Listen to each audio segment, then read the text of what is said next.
Ahlan wa sahlan wa marhaba. Hujambo na karibu mtazamaji katika kipindi cha Uhondo wa Fasihi, Lugha na Isimu Jamii, kipindi ambacho mwaletewa nami Mwalimu Kubasu Wanyonyi, mwalimu aliyebobea hasa katika lugha nyenzi, tasnia ya Kiswahili. Kipindi ambacho kwacho bila shaka tuwaletea kila kaski ama kila siku, kipindi ambacho kwacho kumbuka kwa kinaelimisha na kana kuelimisha pia kinafanya nini, kinanoa mambo mengi hasa nini, tunasema kwa ni kipindi ambacho kana kuelimisha, kuburudisha, ufurahisha na mambo mengine mengi mambo mengine anuai ainati.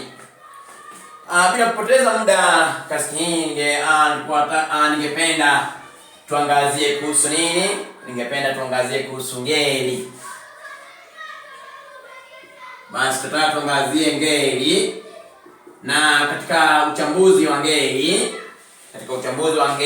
natumai basi mtazamaji popote pale ulipo umekwisha keti kitako na uko tayari na matini yako pamoja na kalamu ili kunakili ama kuyanakili yale ambayo bila shaka nitakuwa nikiwaelekezea kwa upana.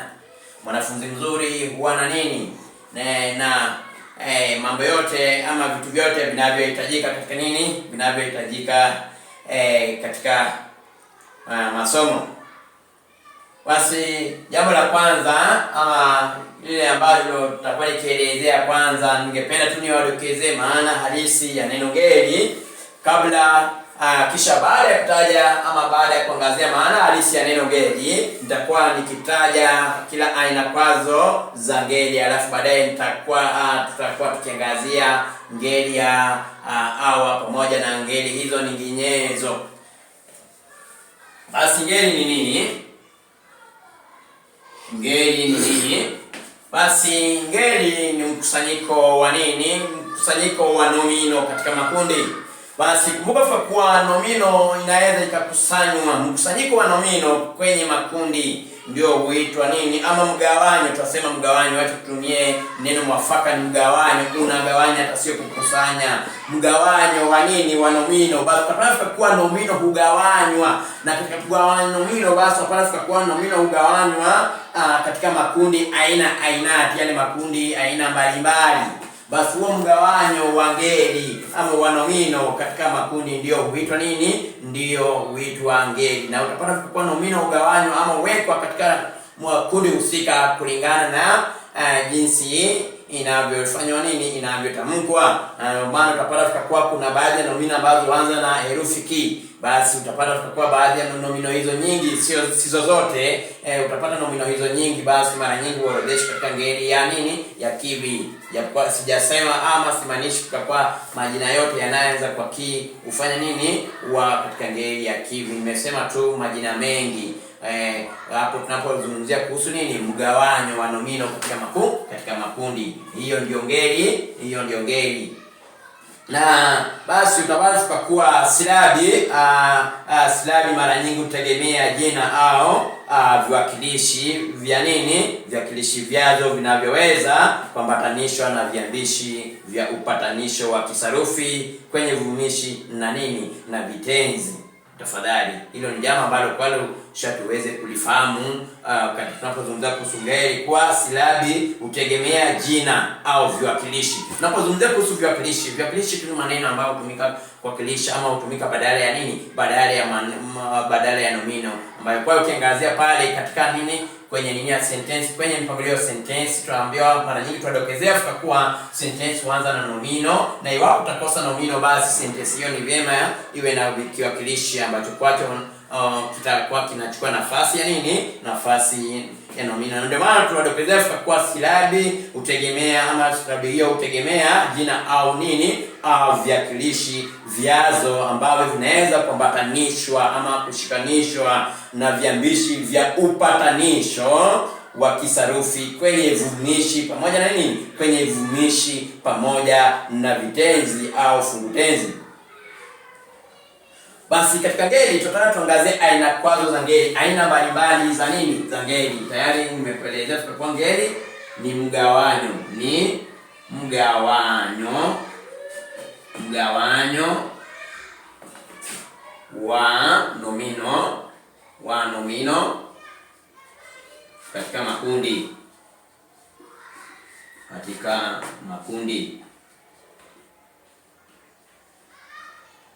Mgawanyo wa nomino katika makundi. Nomino ni nini? Mwanagenzi au mtazamaji ambaye sasa hivi anatazama. Nomino ni maneno yanayotumika kutaja majina.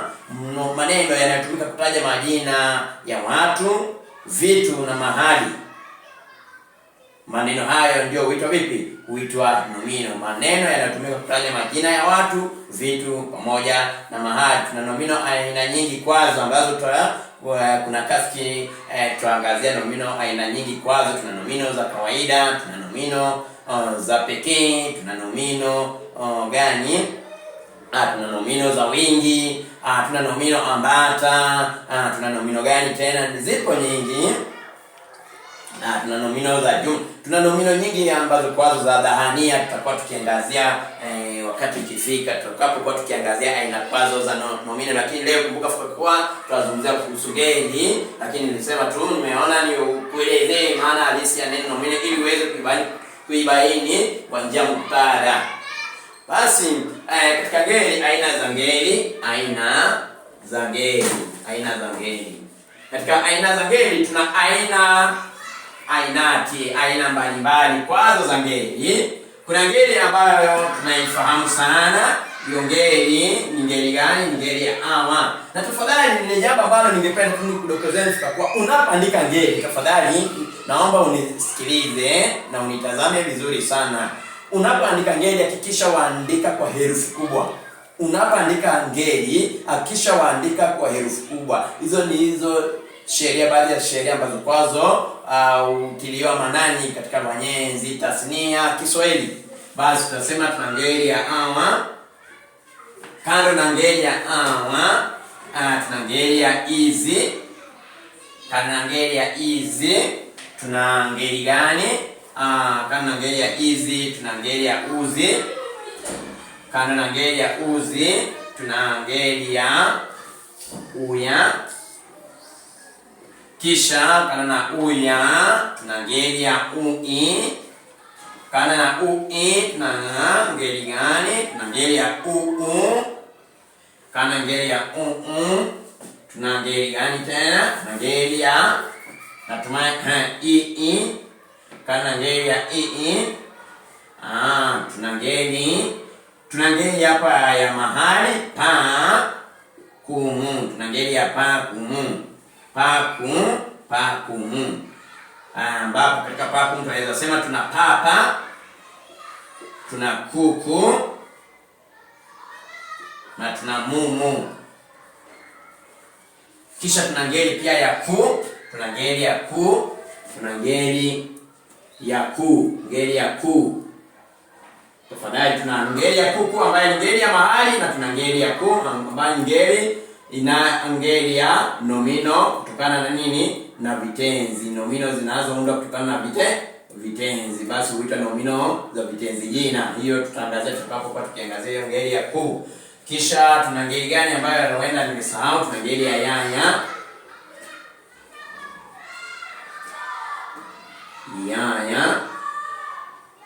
Kando na ngeli ya yaya tuna ngeli ya li au lili, ukipenda waweza sema li au lile. Tuna ngeli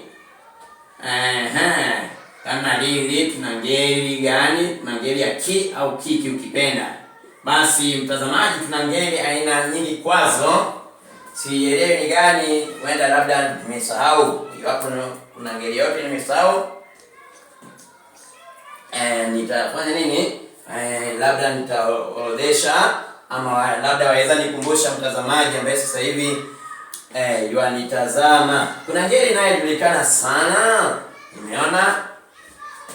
Nimeona kuna ngeli ya lia, karibu ni sahau, na kuna ngeli nyingine nimesahau kabisa, ngeli ambayo hufai hata mtu hafai kusahau, ngeli ya kivi.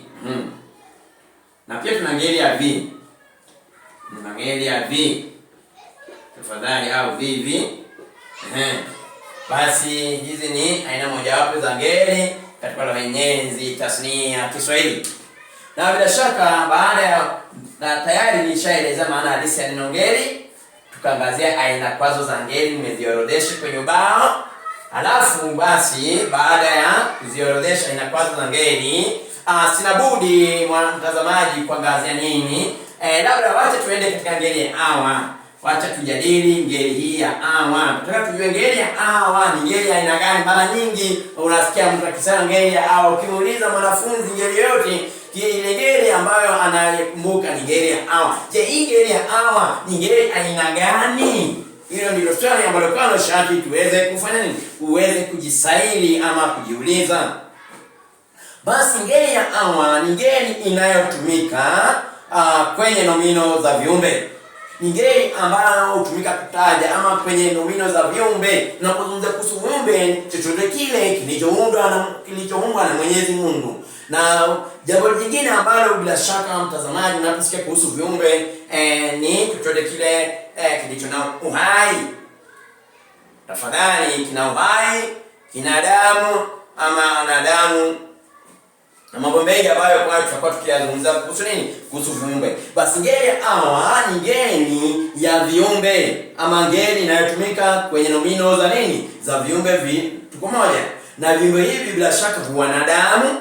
Viumbe, tafadhali tunapozungumza kuhusu hii ni ngeli ya viumbe. Ngeli ya awa ni ngeli ya viumbe, na viumbe huwa na uhai. Kando na kuwa na uhai, viumbe huwa na damu. Kando na damu, viumbe hula na kunywa. Viumbe hula na kunywa. Hizi ni sifa kwazo za viumbe. Kile kinachofanya tuite kiumbe hula na kunywa. Ni nini kinachofanya uitwe kiumbe au binadamu? Basi binadamu ana uhai, ana damu, hula na kunywa. Kisha viumbe hivi pia hizi ni sifa tu. Tuambiwa kwa hufa, viumbe pia hufa. Kando na kufa, tutapata tukakuwa viumbe pia huwa na roho. Nyingi kwazo upumua. Basi hizi tu ni sifa kwazo za nini? Za viumbe. Tutapata pia labda viumbe uzaa. Basi hizi tu ni baadhi ya sifa kwazo za nini? Za viumbe. Basi unaposikia tu neno kiumbe ujue kwa tunazungumza kile kilicho na uhai, damu, hula na kunywa, huenda haja, kuzaa, zina roho, upumua, na pia mwishowe tuwadokezea kwa kiumbe fanya nini? Kiumbe hufa.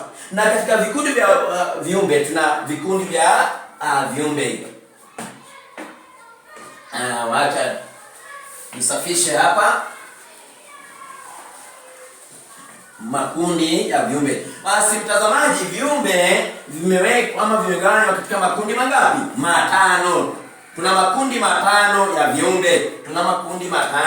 Kikundi cha kwanza tuandike makundi ya viumbe. Makundi ya viumbe au vikundi. Makundi au vikundi. Unaweza sema vikundi yote ni mamoja, yote ni sawa. Basi katika makundi ya viumbe tuna aina tano za makundi ya viumbe. Tuna aina tano ya makundi ya viumbe. Kikundi cha kwanza tuna kikundi cha binadamu.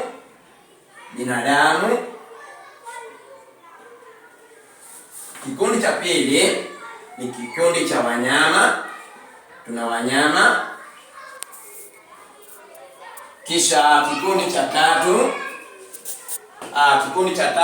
tuna ndege.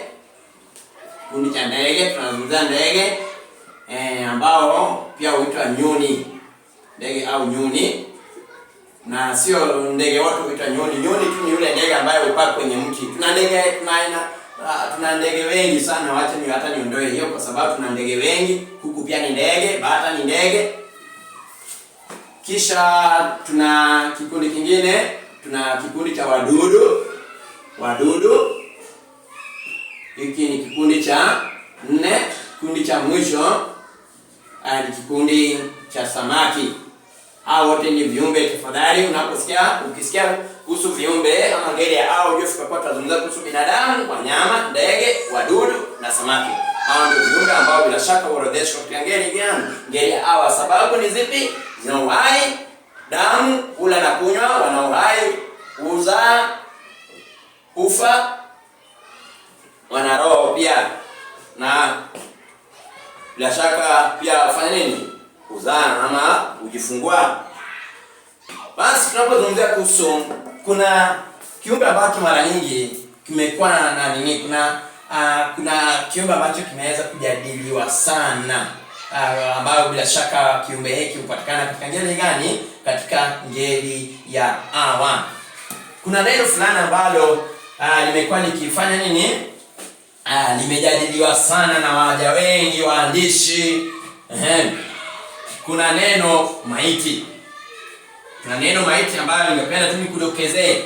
Ni kwa nini kiumbe hiki tuwaorodhesha katika ngeli ya A, ili hali tuwadokezea Afrika kuwa viumbe ni wale walio na uhai, damu, hula na kunywa, kuzaa, kufa, roho, wana roho na pia kupumua. Kwa nini tukaorodhesha neno maiti, tukaorodhesha maiti katika ngeli ya A ili hali ni kiumbe kisicho na uhai? Hilo ndilo swali ambalo kwa shaki mtazamaji unafaa ujiulize. Na niko hapa mimi Profesa Kubasi Wanyonyi, niko hapa ili nikueleze kibagaubaga ni kwa nini tuorodhesha kiumbe huyu kiumbe ama hiki kiumbe. Tunasema huyu kiumbe kwa sababu sasa ni ngeli ya A, watu watumia tunasema huyu tunapotumia kiashiria. Basi maiti, sababu zinazofanya tuorodheshe maiti katika ngeli ya A. Naomba ufanye nini? Uketi kitako, usikilize na utazame kwa makini ili upate uhondo kamili kuhusiana na maiti. Neno maiti. Basi maiti tunadokezea Afrika kuwa katika lugha nyenzi ya Kiswahili, tunadokezea Afrika kuwa iwapo jina lako la asili lingali linatumika, basi utasalia kuwa katika ngeli hiyo hiyo. Kumbuka Afrika kuwa ngeli ni mgawanyo wa nomino katika makundi. Basi iwapo jina lako la asili lingali linatumika, lile jina ulilopewa pindi ulipozaliwa. Kuna lile jina ulipewa na wavyele wako, labda Nina au Nyoko ukipenda, ama Abu. Kuna yale majina uliopewa na wavyele wako, yani wazazi wako pindi ulipozaliwa. Basi iwapo lilo jina bado lingali linatumika, utasalia kuwa katika ngeli hiyo hiyo. Tafadhali. Lakini tu kuna baadhi tu ya majina utakayoongezewa kuonyesha nini? Heshima ulizokuwa nazo hapa ulimwenguni. Basi haimaanishi kuwa mie Mwalimu Kubasi nikikwisha aga dunia ama nikikwisha farakana na Israeli ya pili, jina langu nililopewa la asili ambalo ni Kubasi litabadilika. Jina hilo litasalia kuwa vivyo hivyo. Na basi iwapo jina hilo litasalia kuwa vivyo hivyo, nitasalia kuwa katika ngeli hiyo. Kumbuka kwa majina ndio yanafanya tunaweka katika katika ngeli tofauti, majina ama nomino. Mgawanyo wa nomino katika makundi. Basi jina ndilo linalofanya uweko katika ngeli fulani. Tunaelewana tafadhali? Na ndio maana iwapo jina lako la asili, nasema nikirudia tena kwa mara nyingine, iwapo jina lako la asili lingali linatumika, utasalia kuwa katika ngeli hiyo hiyo. Kumoja. Lakini kuna tu majina utakayopewa ya kuonyesha heshima ulizokuwa nazo hapo ulimwenguni. Iwapo utaaga dunia. Na ndio maana mnyama basi akikwishaga dunia huitwa mzoga. Huo ni mzoga wa mnyama fulani. Basi pia maiti kwa binadamu. Maiti tu ni jina analopewa mtu kuonyesha heshima alizokuwa nazo hapa ulimwenguni. Tafadhali. Ni majina tu ama jina unalopewa pindi ama baada ya kuaga dunia kuonyesha heshima ulizokuwa nazo hapa ulimwenguni. Lakini jina lako la asili lingali linatumika. Na ndio maana utasikia labda mtu akienda utasikia mtu akisema naenda kutazama maiti ya Kubasu. Tuseme nimeaga dunia. Tafadhali, sitaki nitumie mtu mwingine mtaanza kumtanichukia. Basi kwa mfano nikiaga dunia, baada sijazikwa, labda niko makafani ni mochari, utasikia mwingine akisema naenda kutazama naenda kutazama maiti. ama naenda kutazama maiti ya nani? Maiti ya Kubasu. Basi jina langu la asili ambalo ni Kubasu lingali linatumika, lakini bado kuna tu jina ambalo nimepewa la kuonyesha heshima nilizokuwa nazo ulimwenguni. Basi halafu baada ya kuzikwa kuna jina neno maiti litabadilika, ama jina maiti litapotea, na kuna jina ambalo pia litafanya nini? Kuna jina jingine ambalo tena nitapewa. Haya majina yote nitakayopewa kuonyesha heshima niliyokuwa nayo hapo ulimwenguni. Basi baada ya kuaga utasikia mtu akisema naenda katika maadhimisho ya marehemu Kubasu. Marehemu Kubasu, marehemu. Basi tuna jina maiti na tuna jina marehemu. Naenda katika maadhimisho ya marehemu nani? Marehemu Kubasu. Kumbuka jina Kubasu bado lingali linatumika, lakini kuna tu jina ambalo nimeongezewa kuonyesha heshima nilizokuwa nazo hapo ulimwenguni ambalo ni nini? Ni marehemu. Kisha nasikia baada ya muda mrefu, baada umekaa muda fulani, ambalo hapa pia ningependa nieleze maana kulingana na utafiti wangu. Nimefanya utafiti sana. Sijui ni utafiti gani ambao labda watu wamekuwa wakifanya, sielewi na sitaki kupingana nayo kwa sababu kila mtu ana nini yake. Basi kuna neno ambalo ningependa nielezee kinagaubaga. Tuna neno hayati. Hili neno ambalo limekuwa likigonga vichwa vya habari. Neno hayati. Neno hayati mara nyingi nimefanya utafiti. Hata juzi unajua mie mwalimu Kubasu, mara nyingi utanipata na kamusi kama hizi. Nafanya utafiti wangu kana na utafiti wa kamusi, nafanya utafiti nyinginezo kutoka sehemu mbalimbali. Basi neno hayati ambalo nasikia likisemekana watu wanaitumia, sikatai, na inaweza kwa hivyo sikatai, bado utafiti bado tunazidi kufanya, tunazidi kuangazia utafiti, tunazidi kufanya utafiti. Kwa hayati ni mtu aliye na nini? Labda aliye na mali nyingi ulimwenguni, aliyeaga dunia akiwa na mali nyingi. Sasa niliketi chini kauliza, sasa labda siseme sina mali ama nina mali, tafadhali. Tuseme sasa mtu ambaye hakuwa na mali akifa hataitwa hayati kwa sababu hakuwa na mali. Ukiangazia utafiti vizuri utapata kwa hayati mtu ambaye aliaga muda mrefu uliopita kitambo. Ndio maana unasikia wakisema hayati Mzee Jomo Kenyatta. Kwa sababu gani? Aliaga miaka mingi iliyopita. Natumaini mwaka 1978. Hiyo ni miaka mingi. Ni miaka sijui ni miongo mingapi. Ni zaidi ya miongo hata 40, zaidi ya miongo 40 ama 50.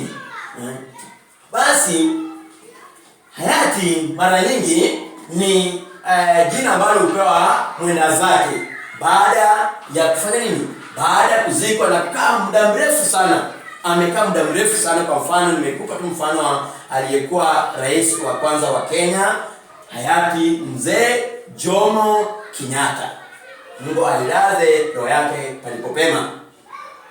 Basi hayati mara nyingi ni jina linalotumika upewa mtu ama mwenda zake baada ya kuzikwa na baada ya muda mrefu kuzikwa.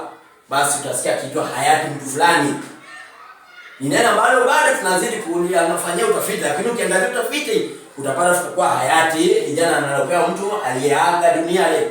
Sijaona mahali ambapo naelezewa hata kwenye kamusi ama mahali popote nikielezea kwa hayati ni jina analopewa mtu aliye na mali nyingi. Hebu enda hata kwenye kamusi uangalie iwapo hivyo ndivyo imeangaziwa kwa hayati ni mtu aliyekuwa na mali, aliyeaga akiwa na mali nyingi. Tafadhali. Hayati ni jina analopewa mwenda zake ambaye alikwisha aga dunia muda mrefu uliopita, labda miaka zaidi ya miongo ama huenda hata miaka karne ya miaka. Natumai umeweza kuyabaini sasa zaidi majina. Basi majina haya yote matatu unayopewa kuonyesha heshima ulizokuwa nazo hapo ulimwenguni, ni haya majina yote tunayoorodhesha katika nini? Katika ngeli ya nini? Katika ngeli ya awa. Basi huo ni mwisho wa kipindi, na kumbuka kwa hatujakamilisha ngeli, bado tutakuwa tukijadili ngeli aina tunataka kujadili ngeli ya awa, na hasa nilikuwa nataka tunaelezee maana halisi ya maiti. Kwa nini maiti tuorodheshe kwa ngeli ya awa, yaani ni kiumbe kisicho na nini? Kisicho na uhai. Maana yake utangazia huko tunaambiwa kwa majina katika hawa ni majina ya viumbe vilivyo hai, damu, ula na kunywa. Maita hali hanywi. Tafadhali ana nini? Ana uhai.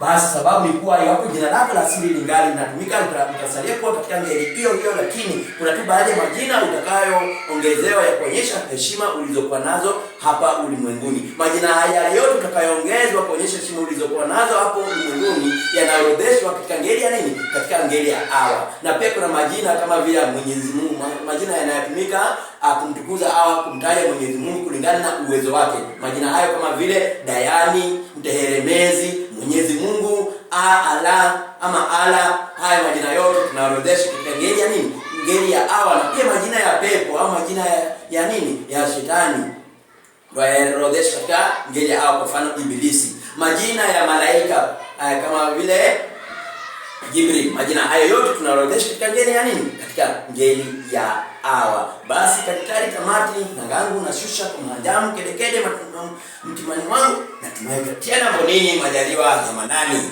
chamilecho wahedi au wavyele walikulikuntu kilicho na mwanzo mathalan huwa na mwisho. Mwana wake sio na budha wala nishimishe katikati tutakapofarikiana inshallah. Nitawacha na kwa msemo usemao vipi? Cha mkufu mwanafu ha kila hu, cha mwanafu mkufu huwa kila ha. Wasala.